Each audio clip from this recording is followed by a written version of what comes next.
जिनको भी महाभारत पढ़ना पसंद है ये वीडियो उनके लिए है। तो चलिए शुरू करते हैं। तो मेरे चैनल पर दोस्तों पिछले वीडियो पे हमने बात किया था कि अर्जुन बहुत सालों बाद स्वर्गलोक से वापस आते हैं और अपने भाइयों को अपनी यात्रा के बारे में बताना शुरू करते हैं। तो पिछला वीडियो आप देख सकते हैं। इस वीडियो को समझने के लिए ऊपर लिंक्स में दे दिया है या फिर इस वीडियो के नीचे चैनल के नेम पे भी क्लिक करके आप सारे वीडियोस देख सकते हैं। उसके बाद कंटिन्यू करते हुए आज का चैप्टर है अर्जुन। उसके बाद फिर वर्णन करते हैं अर्जुन द्वारा स्वर्गलोक में अपनी अस्त्र शिक्षा और निवातकवच दानवों के साथ युद्ध की तैयारी का कथन। अर्जुन कहते हैं, भारत, देवादिदेव परमात्मा भगवान त्रिलोचन के कृपा प्रसाद से मैंने प्रसन्नतापूर्वक वो रात वही व्यतीत की।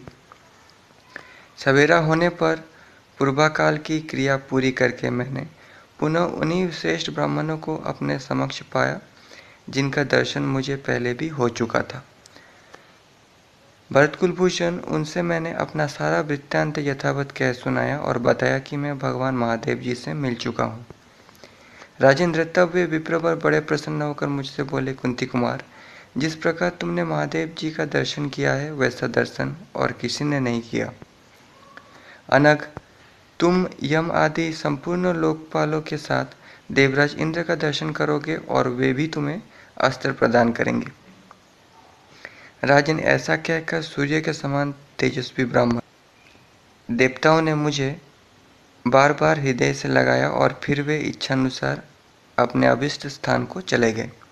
शत्रु विजय नरेश, तदंतर जब वो दिन ढलने लगा तब पुनः इस जगत में नूतन जीवन का संचार सा करती हुई पवित्र वायु चलने लगी और उस हिमालय के पार्श्ववर्ती प्रदेश में दिव्य नवीन और सुगंधित पुष्पों की वर्षा होने लगी।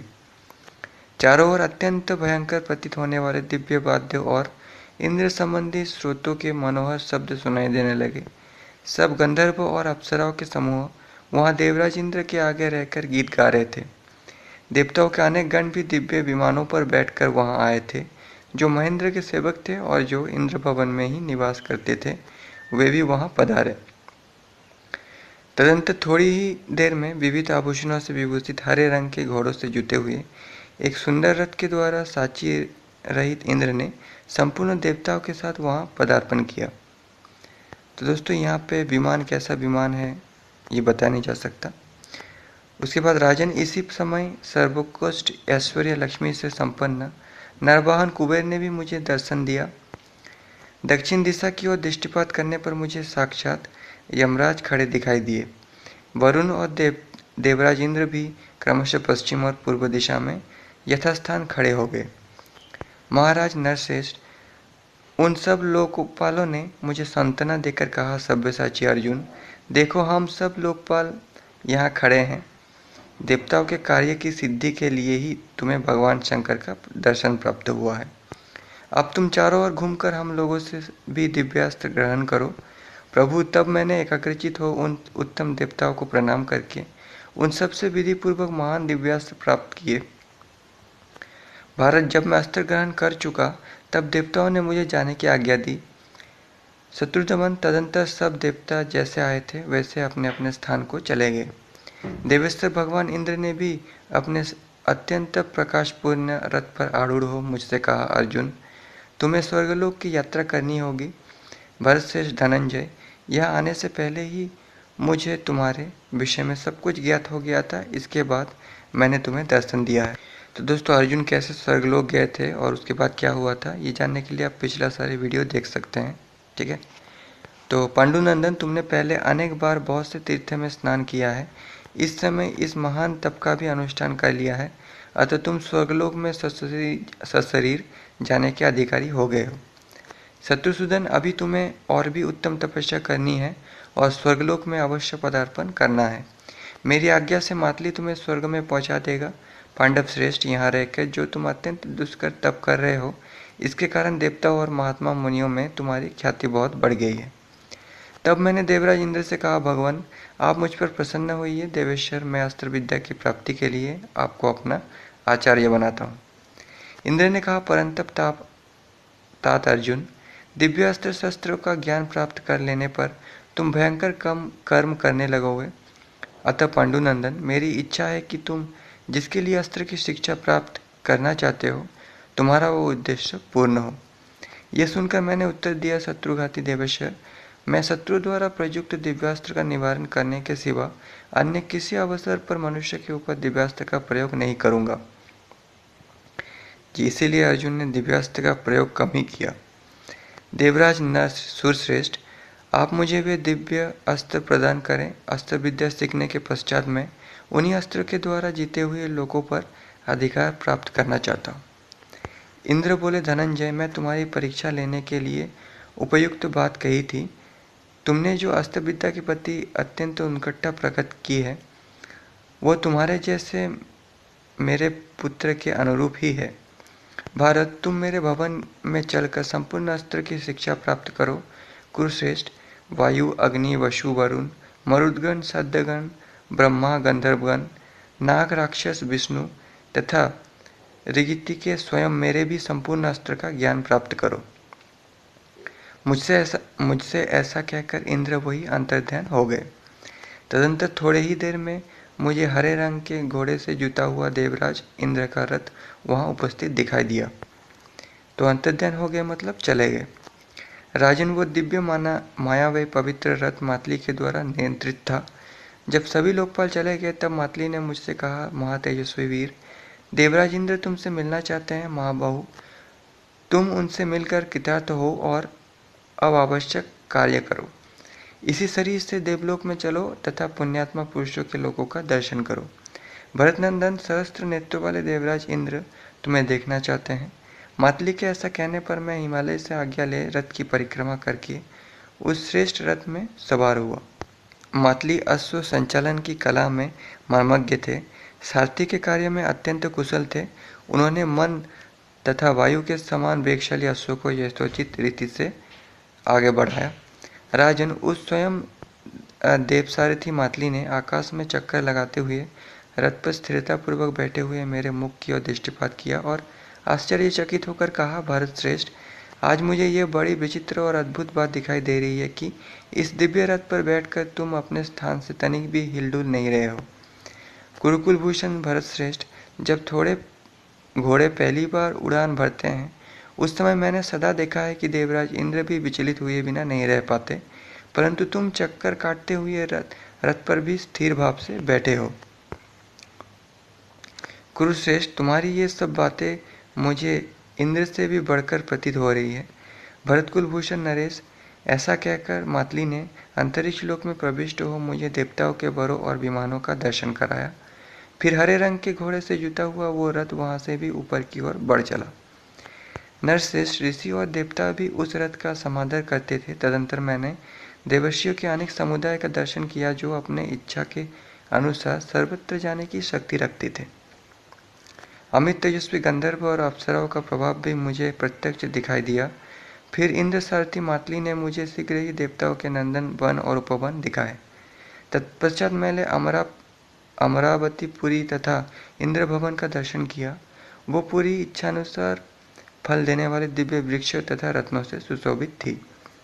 वहाँ सूर्य का ताप नहीं होता, सर्दी गर्मी कष्ट नहीं रहता और न किसी को थकावट होता है। नरेश्वर, वहाँ रजोगुण जनित विकार नहीं सताते, बुढ़ापा नहीं आता, शोक, दीनता और दुर्बलता का दर्शन नहीं होता। महाराज शत्रुघ्न, स्वर्गवासी देवताओं को कभी ग्लानि नहीं होती, उनमें क्रोध और लोभ का भी अभाव होता है। राजन, स्वर्ग में निवास करने वाले प्राणी सदा संतुष्ट रहते हैं। वहाँ के वृक्ष सर्वथा फल फूल से संपन्न और हरे पत्तों से सुशोभित रहते हैं। वहाँ सहस्त्र सुगंधित कमलों से अलंकृत नाना प्रकार के सरोवर शोभा पाते हैं और शीतल पवित्र सुगंधित एवं नवजीवनदायक वायु सदा बहती रहती है। वहाँ की भूमि सब प्रकार के रत्नों से विचित्र शोभा धारण करती है और सब और बिखरे हुए पुष्प और भूमि के लिए आभूषण का काम देते हैं। स्वर्गलोक में बहुत से मनोहर पशु पक्षी देखे जाते हैं जिनकी बोली मधुर प्रतीत होती है। वहाँ अनेक देवता आकाश में विमानों पर विचरते दिखाई देते हैं। तदंतर मुझे वसु, रुद्र, साध्य, मरुदगण, आदित्य और अश्विनी कुमारों के दर्शन हुए। मैंने उन सब के आगे मस्तक झुकाकर उनका सम्मान किया। उन सब ने मुझे पराक्रमी, यशस्वी, तेजस्वी, बलवान, अस्त्रवेत्ता और संग्राम विजयी होने का आशीर्वाद दिया। तत्पश्चात देव गंधर्व पूजित दिव्य अमरावतीपुरी में प्रवेश करके मैंने हाथ जोड़कर सहस्त्र नेत्रों वाले देवराज इंद्र को प्रणाम किया। दाताओं में श्रेष्ठ देवराज इंद्र ने प्रसन्न होकर मुझे अपने आगे सिंहासन पर स्थान दिया। इतना ही नहीं, उन्होंने बड़े आदर के साथ मेरे अंगों पर हाथ फेरा।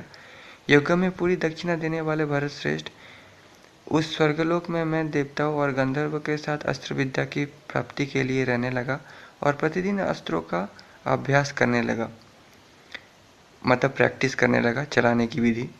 उस समय गंधर्वराज विश्वावसु के पुत्र चित्रसेन के साथ मेरी मैत्री हो गई थी। नरेश्वर, उन्होंने मुझे संपूर्ण गंधर्व वेद संगीत विद्या का अध्ययन कराया। राजन, वहाँ इंद्र भवन में अस्त्र शस्त्रों की शिक्षा ग्रहण करते हुए मैं बड़े सम्मान और सुख से रहने लगा।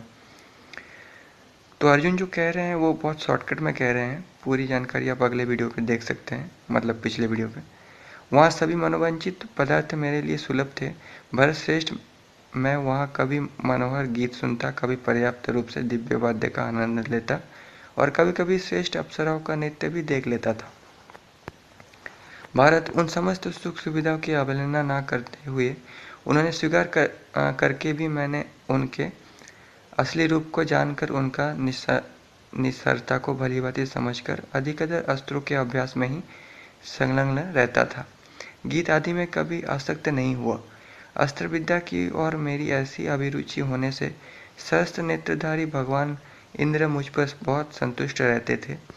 राजन, इस प्रकार स्वर्ग में रहकर मेरा यह समय सुखपूर्वक बीतने लगा। धीरे धीरे मैं अस्त्र विद्या में निपुण हो गया। मेरी विज्ञता पर सबको अधिक विश्वास था। एक दिन भगवान इंद्र ने अपने दोनों हाथों से मेरे मस्तक का स्पर्श करते हुए मुझसे इस प्रकार कहा, अर्जुन, अब तुम्हें युद्ध में देवता भी परास्त नहीं कर सकते, फिर मृत्यु लोक में रहने वाले बेचारे असंयमी मनुष्यों की तो बात ही क्या है। तुम युद्ध में अप्रमेय और अजेय अनुपम हो। संग्राम भूमि में संपूर्ण देवता और असुर भी तुम्हें पराजित नहीं कर सकते। इतना कहते कहते देवराज के शरीर में रोमांच हो आया और तदंतर वे फिर बोले, वीर, अस्त्र युद्ध में तुम्हारा सामना कर सके ऐसा कोई योद्धा नहीं है। कुरुश्रेष्ठ, तुम सर्वदा सावधान रहते हो, प्रत्येक कार्य में कुशल हो, जितेंद्रिय, सत्यवादी और ब्राह्मण भक्त हो। तुम्हें अस्त्र शस्त्र का ज्ञान है और तुम अद्भुत शौर्य से संपन्न हो। पार्थ, तुमने 5 विधियों सहित 15 अस्त्र प्राप्त किए हैं, अतः इस भूतल पर तुम्हारे जैसा सूर दूसरा कोई नहीं है। परंतु धनंजय, प्रयोग, उपसंहार, आवृत्ति, प्रायश्चित्त और प्रतिघात, ये अस्त्रों की 5 विधियां हैं। तुम इन सब का पूर्ण ज्ञान प्राप्त कर चुके हो, अतः अब गुरु दक्षिणा देने का समय आ गया है। तुम उन्हें देने की प्रतिज्ञा करो, तब मैं अपने महान कार्य को तुम्हें बताऊंगा। तो इसीलिए इंद्र गुरु दक्षिणा देने के लिए अर्जुन को बहुत सारे राक्षसों और अजय दानवों के साथ लड़ने के लिए भेजते हैं, जिनका नाम निवातक कवच होता है। ठीक है, तो कहते हैं, राजन, यह सुनकर मैंने देवराज से कहा, भगवान, जो कुछ मैं कर सकता हूँ उसे किया हुआ ही समझिए नरेश्वर। तब बल और वृत्तासुर के शत्रु इंद्र ने मुझसे हंसते हुए कहा, वीरवर, तीनों लोकों में ऐसा कोई कार्य नहीं है जो तुम्हारे लिए असाध्य है। निवातक कवच नामक दानव मेरे शत्रु हैं।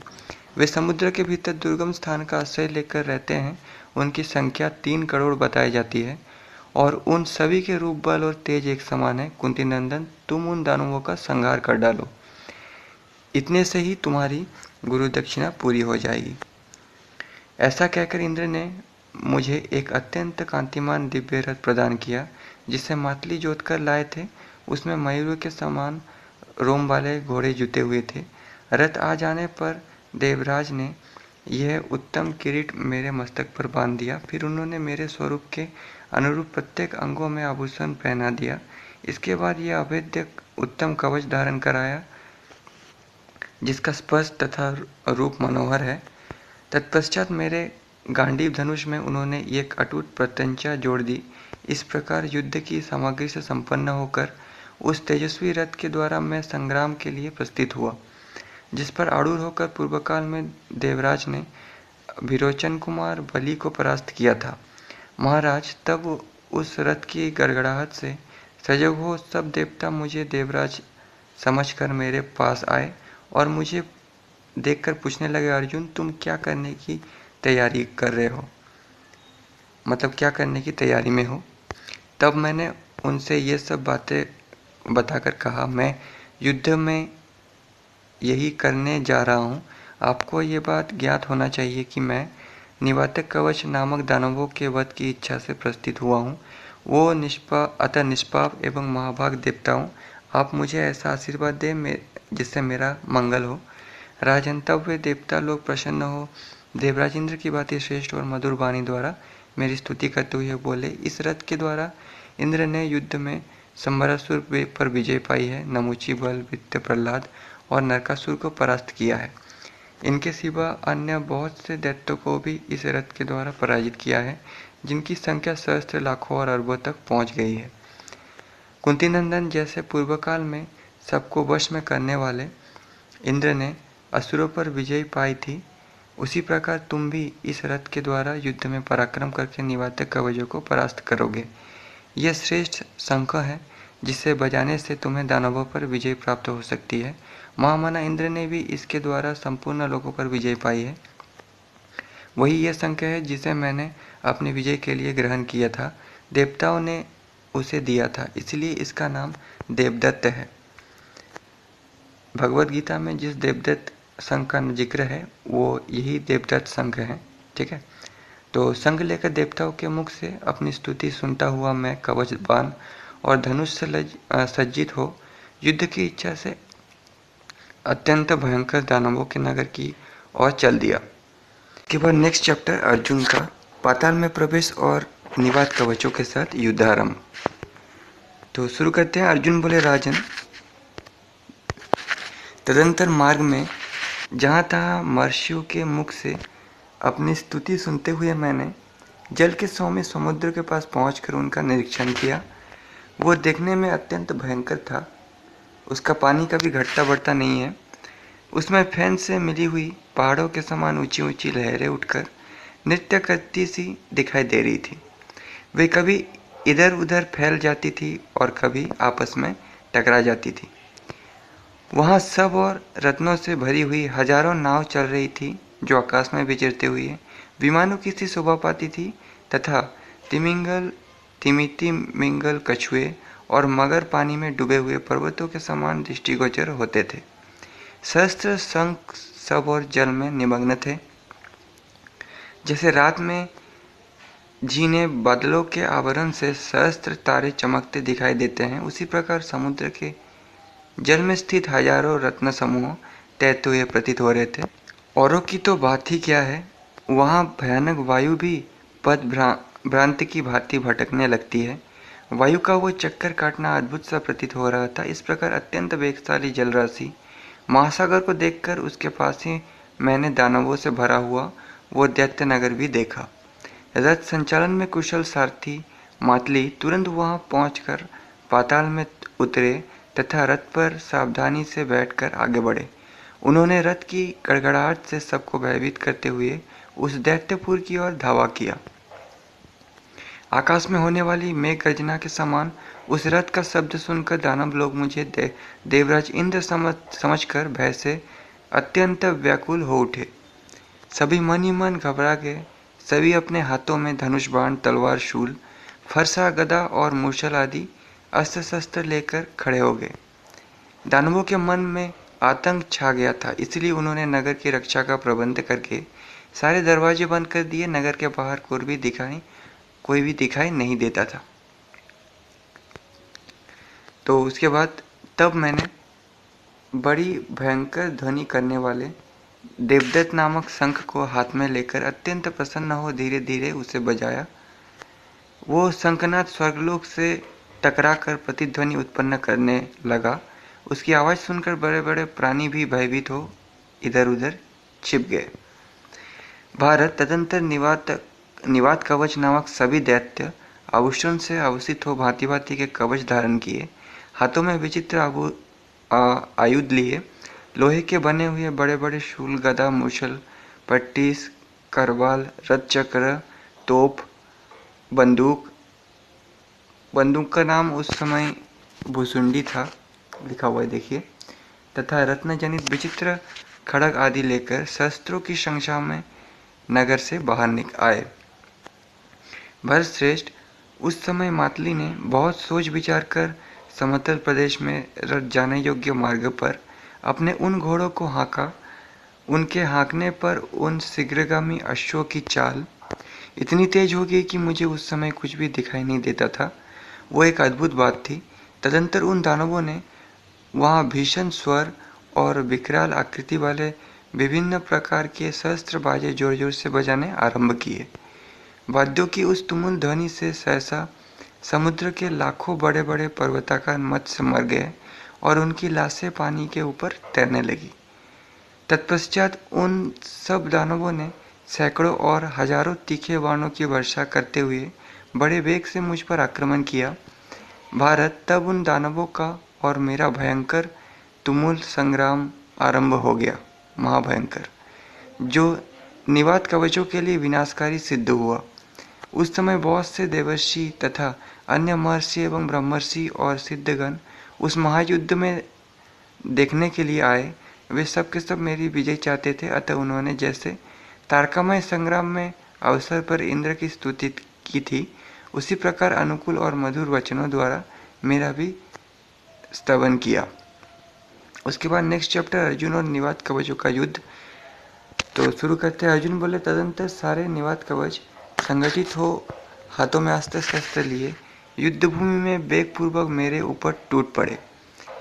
उन महारथी दानवों ने मेरे रथ का मार्ग रोककर भीषण गर्जना करते हुए मुझे सब ओर से घेर लिया और मुझ पर बाणों की वर्षा आरंभ कर दी। फिर कुछ अन्य महापराक्रमी दानव शूल और पट्टिस आदि हाथों में लिए मेरे सामने आए और मुझ पर शूल और सुसुंडियों का प्रहार करने लगे। दानवों द्वारा की गई वो शूल की बड़ी भारी वर्षा निरंतर मेरे रथ पर होने लगी। उसके साथ ही गदा और शक्तियाँ का भी प्रहार हो रहा था। कुछ दूसरे निवात कवच हाथों में तीखे अस्त्र शस्त्र लिए उस युद्ध के मैदान में मेरी ओर दौड़े। वे प्रहार करने में कुशल थे। उनकी आकृति बड़ी भयंकर थी और वो देखने में काल रूप जान पड़ते थे। तब मैंने उनमें से एक एक को युद्ध में गांडी धनुष से छूटे हुए सीधे जाने वाले विविध प्रकार के 10-10 बेगवान बाणों द्वारा बींध डाला। मेरे छोड़े हुए बाण परस्पर पत्थर पर तेज किए हुए थे। उनकी मार खाकर सभी दानव युद्ध भूमि से भाग चले। तब मातली उस रथ के घोड़ों को तुरंत ही तीव्र वेग से हाँका। सारथी से प्रेरित होकर वे अश्व नाना प्रकार की चालें दिखते हुए वायु के समान वेग से चलने लगे। मातली ने उन्हें अच्छी तरह काबू में कर रखा था। उन सब ने वहां दिति के पुत्रों को रौंद डाला। अर्जुन के उस विशाल रथ में 10,000 घोड़े जुटे हुए थे, तो भी मातली ने उन्हें इस प्रकार वश में कर रखा था कि वे अल्पसंख्यक अश्वों की भांति शांत भाव से विचरते थे। उन घोड़ों के पैरों की मार पड़ने से, रथ के पहियों की गड़गड़ाहट होने से तथा मेरे बाणों की चोट खाने से सैकड़ों दैत्य मर गए। इसी प्रकार वहां दूसरे बहुत से असुर हाथ में धनुष बाण लिए प्राण रहित हो गए थे और उनके सारथी भी मारे गए थे। उस दशा में सारथी शून्य घोड़े उनके निर्जीव शरीर को खींचे लिए जाते थे। तब वे समस्त दानव सारी दिशाओं और विदिशाओं को रोककर भांति भांति के अस्त्र शस्त्रों द्वारा मुझ पर घातक प्रहार करने लगे। इससे मेरे मन में बड़ी व्यथा हुई। उस समय मैंने मातली की अत्यंत अद्भुत शक्ति देखी। उन्होंने वैसे वेगशाली अश्वों को बिना किसी प्रयास के ही काबू में कर लिया। राजन, तब मैंने उन रणभूमि में अस्त्र शस्त्रधारी सैकड़ों तथा सहस्त्र असुरों को विचित्र एवं शीघ्रगामी बाणों द्वारा मार गिराया। शत्रुधवन नरेश, इस प्रकार पूर्ण प्रयत्न पूर्वक युद्ध में विचरते हुए मेरे ऊपर इंद्र सारथी वीरवर मातली बड़े प्रसन्न हुए। मेरे उन घोड़ों और उस दिव्य रथ से कुचल जाने के कारण भी कितने ही दानव मारे गए और बहुत से युद्ध छोड़कर भाग गए। निवात कवचों ने संग्राम में हम लोगों से होड़ सी लगा रखी थी। मैं बाणों के आघात से पीड़ित था, तो भी उन्होंने बड़ी भारी बाण वर्षा करके मेरी प्रगति को रोकने की चेष्टा की। तब मैंने अद्भुत और शीघ्रगामी बाणों को ब्रह्मास्त्र से अभिमंत्रित करके चलाया और उनके द्वारा शीघ्र ही सैकड़ों तथा हजारों दानवों का संहार करने लगा। तदंतर मेरे बाणों से प्रेरित होकर वे महारथी दैत्य क्रोध से आग बबूला हो उठे और एक साथ संगठित हो खड़ग, शूल और बाणों की वर्षा द्वारा मुझे घायल करने लगे। भारत, ये देख मैंने देवराज इंद्र के परम प्रिय माधव नामक प्रचंड तेजस्वी अस्त्र का आश्रय लिया। तब उस अस्त्र के प्रभाव से मैंने दैत्य के चलाए हुए सहस्त्र खड़ग, त्रिशूल और तोमर के 100 टुकड़े कर डाले। तत्पश्चात उन दानवों के समस्त अस्त्र शस्त्रों का उच्छेद करके मैंने रोषवश उन सबको भी 10-10 बाणों से घायल करके बदला चुकाया।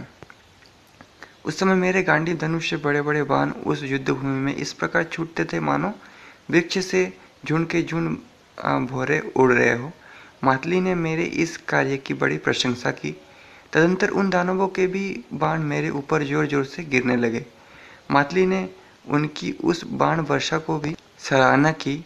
फिर मैंने बाणों द्वारा शत्रुओं के उस सब बाणों को छिन्न भिन्न कर डाला। इस प्रकार मार खाते और मरते रहने पर भी निवात कवचों ने पुनः भारी बाण वर्षा के द्वारा मुझे सब ओर से घेर लिया। तब मैंने अस्त्र विनाशक अस्त्र द्वारा उनकी बाण वर्षा के वेग को शांत करके अत्यंत शीघ्रगामी एवं प्रज्वलित बाणों द्वारा सहस्त्र दैत्यों को घायल कर दिया। उनके कटे हुए अंग उसी प्रकार रक्त की धारा बहाते थे जैसे वर्ष ऋतु में वृष्टि के जल से भिगे हुए पर्वत के शिखर गेरुआ आदि धातुओं से मिश्रित जल की धारा बहाते हैं। मेरे बाणों का स्पर्श इंद्र के वज्र के समान था। वे बड़े वेग से छूटते और सीधे जाकर शत्रु को अपना निशाना बनाते थे। उनकी चोट खाकर वे समस्त दानव भय से व्याकुल हो उठे। उन दैत्य के शरीर के 100 टुकड़े हो गए थे। उनके अस्त्र शस्त्र कट गए और उत्साह नष्ट हो गया था। ऐसी अवस्था में निवात कवचों ने मेरे साथ माया युद्ध प्रारंभ कर दिया। इसके बाद नेक्स्ट चैप्टर दानवों के साथ मायामय युद्ध का वर्णन शुरू करते हैं। अर्जुन बोले, महाराज, तदंतर चारों ओर से पत्थरों की भारी वर्षा आरंभ हो गई। वृक्षों के बराबर ऊंचे शिलाखंड रणभूमि में गिरने लगे। इससे मुझे भारी पीड़ा हुई। तब मैंने महेंद्रास्त्र से अभिमंत्रित वज्र तुल्य वेगवान बाणों द्वारा उस महासमर में गिरने वाले समस्त शिलाखंडों को चूर चूर कर दिया। पत्थरों की वर्षा के चूर्ण होते ही सब और आग प्रकट हो गई। फिर तो वहाँ आग की चिंगारियों के समूहों को भारी पत्थर का चूर्ण पड़ने लगा। तदंतर मेरे बाणों से वो पत्थरों की वर्षा शांत होने पर महंतर जलवृष्टि आरंभ हो गई। मेरे पास ही सर्पों के समान मोटी जलधाराएं गिरने लगी। आकाश से प्रचंड शक्तिशालिनी सहस्त्र धाराएं बरसने लगी, जिन्होंने न केवल आकाश को ही अपितु संपूर्ण दिशाओं और उपदिशाओं को भी सब ओर से ढक लिया। धाराओं की वर्षा हवा के झकोरों और दैत्यों की गर्जना से कुछ भी जान नहीं पड़ता था। स्वर्ग से लेकर अभी तक एक सूत्र में आबद्ध सी होकर पृथ्वी पर सब और जल की धाराएं लगातार गिर रही थी, जिन्होंने वहाँ मुझे मोह में डाल दिया था। ठीक है, तब मैंने वहाँ देवराज इंद्र के द्वारा प्राप्त हुए दिव्य विशेषणास्त्र का प्रयोग किया, जो अत्यंत तेजस्वी और भयंकर था। उससे वर्षा का वो धारा का जल सूख गया।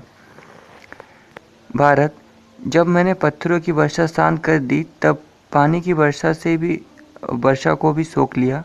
तब दानव लोग मुझ पर मायामय अग्नि और वायु का प्रयोग करने लगे।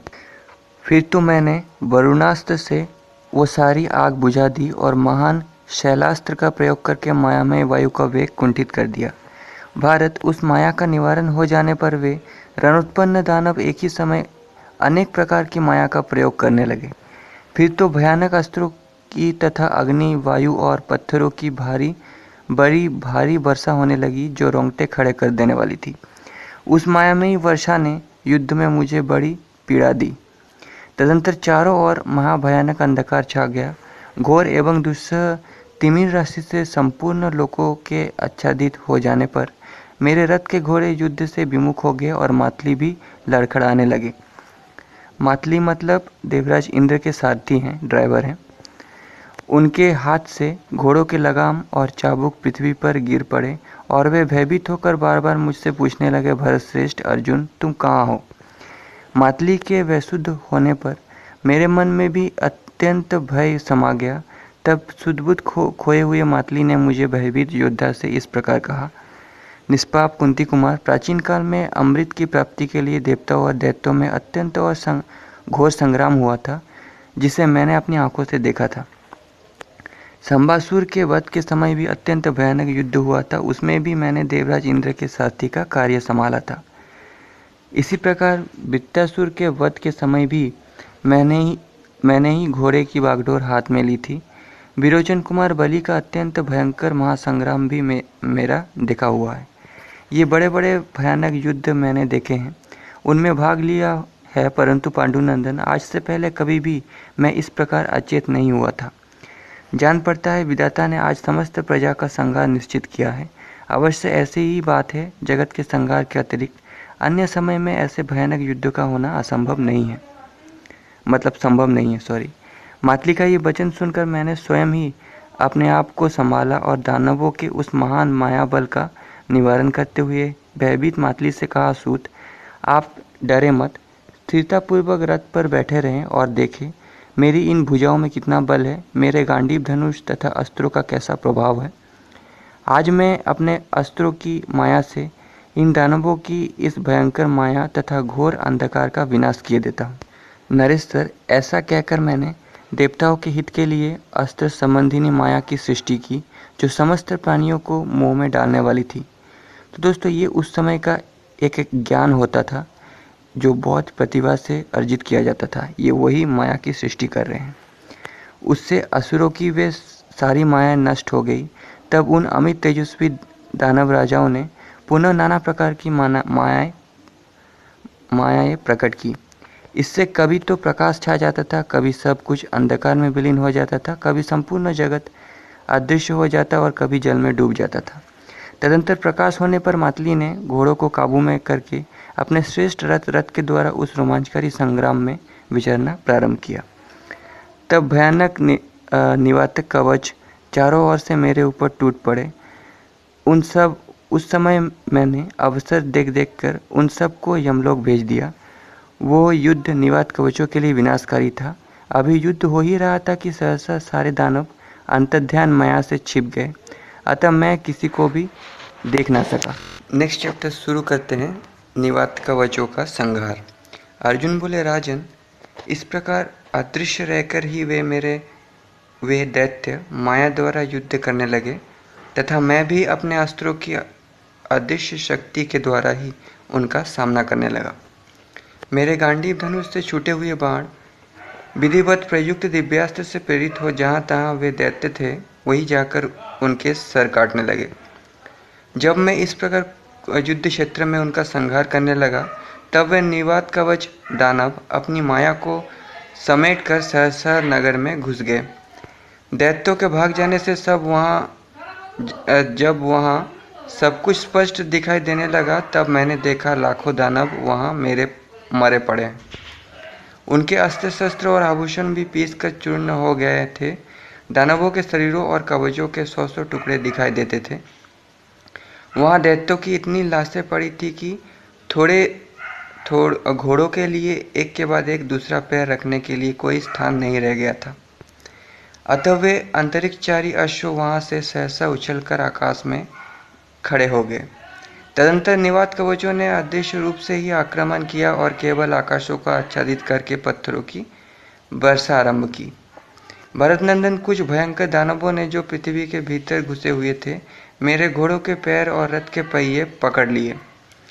इस प्रकार युद्ध करते समय मेरे हरे रंग के घोड़े तथा रथ को पकड़कर उन दानवों ने रथ रहित मेरे ऊपर सब ओर से शिलाखंडों द्वारा प्रहार आरंभ किया। नीचे पर्वत के ढेर लगे थे और ऊपर से नई नई चट्टानें पड़ रही थी। इससे वो प्रदेश जहाँ हम लोग मौजूद थे एक गुफा के समान बन गया। एक ओर तो मैं शिलाखंडों से आच्छादित हो रहा था, दूसरी ओर मेरे घोड़े पकड़ लिए जाने से रथ की गति कुंठित हो गई थी। इस विवशता की दशा में मुझे बड़ी पीड़ा होने लगी, जिसे मातली ने जान लिया। इस प्रकार मुझे भयभीत हुआ देख मातली ने कहा, अर्जुन डरो मत, इस समय वज्रास्त्र का प्रयोग करो। महाराज, मातली का ये वचन सुनकर मैंने देवराज के परम प्रिय एवं भयंकर अस्त्र वज्र का प्रयोग किया। अविचल स्थान का आश्रय ले गांडीव धनुष को वज्रास्त्र से अभिमंत्रित करके मैंने लोहे के तीखे बाण छोड़े, जिसका स्पर्श वज्र के समान कठोर था। तदंतर वज्रास्त्र से प्रेरित हुए वे वज्र स्वरूप बाण पूर्वक सारी मायाओं तथा निवात कवच दानवों के भीतर घुस गए। फिर तो वज्र के वेग से मारे गए वे पर्वताकार दानव एक दूसरे का आलिंगन करते हुए धराशायी हो गए। पृथ्वी के भीतर घुसकर जिन दानवों ने मेरे रथ के घोड़ों को पकड़ रखा था, उनके शरीर में भी घुसकर मेरे बाणों ने उन सबको यमलोक भेज दिया। वहाँ मरकर गिरे हुए पर्वताकार निवात कवच इधर उधर बिखरे हुए पर्वत के समान जान पड़ते थे। वहाँ का सारा प्रदेश उनकी लाशों से भर गया था। इस समय युद्ध में ना तो घोड़े को कोई हानि पहुंची, ना रथ को ही कोई सामान टूटा, ना मातली को ही चोट लगी और ना मेरे ही शरीर से कोई आघात दिखाई दिया। यह एक अद्भुत सी बात हुई। तब मातली ने हंसते हुए कहा, अर्जुन तुम्हें जो पराक्रम दिखाई देता है वह देवताओं में भी नहीं है। इन असुर समूहों के मारे जाने पर उनकी सारी स्त्रियां उस नगर में जोर जोर से करुण रोदन करने लगी, मानो शरत काल में सारस पक्षी बोल रहे हों। तब मैं मातली के साथ रथ की गड़गड़ाहट से निवात कवचों की स्त्रियों को भयभीत करता हुआ उन दैत्य नगर में गया। मोर के समान सुंदर उन 10,000 घोड़ों को तथा सूर्य के समान तेजस्वी उस दिव्य रथ को देखते ही झुंड की झुंड दानव स्त्रियां इधर उधर भाग चली। उन डरी हुई निशाचरियों के आभूषण के द्वारा उत्पन्न हुआ शब्द पर्वतों पर पड़ी हुई शिलाओं के समान जान पड़ता था। तत्पश्चात वे भयभीत हुई दैत्य नारियां अपने अपने घरों में घुस गईं। उनके महल सोने के बने हुए थे और अनेक प्रकार के रत्नों से उनकी विचित्र शोभा होती थी। वह उत्तम एवं अद्भुत नगर देवपुरी से भी श्रेष्ठ दिखाई देता था। तब उसे देखकर मैंने मातली से पूछा, सारथे देवता लोग ऐसा नगर क्यों नहीं बसाते? यह नगर तो इंद्रपुरी से भी बढ़कर दिखाई देता है। मातली बोले, पार्थ पूर्व काल में यह नगर हमारे देवराज के ही अधिकार में था। फिर निवात कवचों ने आकर देवताओं को यहाँ से निकाल दिया। उन्होंने तीव्र तपस्या करके पितामह ब्रह्मा जी को प्रसन्न किया और उनसे अपने रहने के लिए यही नगर मांग लिया। साथ ही यह भी मांगा कि हमें युद्ध में देवताओं से भय ना हो। तब इंद्र ने भगवान ब्रह्मा जी से इस प्रकार निवेदन किया, प्रभु अपने और हमारे हित के लिए आप ही इन दानवों का अंत कीजिए। भरत नंदन, उनके ऐसा कहने पर भगवान ब्रह्मा ने कहा, शत्रुदमन देवराज, इसमें देव का यही विधान है कि तुम ही दूसरा शरीर धारण करके इन दानवों का अंत कर सकोगे। अर्जुन, तुम ही इंद्र के दूसरे रूप हो। इन दैत्यों के वध के लिए ही इंद्र ने तुम्हें दिव्यास्त्र प्रदान किए हैं। आज जो ये दानव तुम्हारे हाथों मारे गए हैं, इन्हें देवता नहीं मार सकते। भारत, समय के फेर से ही तुम इनका विनाश करने के लिए यहाँ आ पहुँचे हो और तुमने जैसा देव का विधान था उसके अनुसार उनका संहार कर डाला है। पुरुषोत्तम, देवराज इंद्र ने इन दानवों के विनाश के उद्देश्य से ही तुम्हें परम उत्तम अस्त्र बल की प्राप्ति कराई है। अर्जुन कहते हैं, महाराज इस प्रकार उन दानवों का संहार करके नगर में शांति स्थापित करने के पश्चात मैं मातली के साथ पुनः उस देवलोक को लौट आया। तो दोस्तों, ये थी आज की चैप्टर। आशा करता हूं पसंद आया होगा। मिलते हैं अगले चैप्टर पे। अर्जुन द्वारा हिरण्यपुरवासी पोलम तथा कालकिया का वध और इंद्र द्वारा अर्जुन का अभिनंदन, इसके बारे में अगले वीडियो पे बात करेंगे। तब तक के लिए धन्यवाद।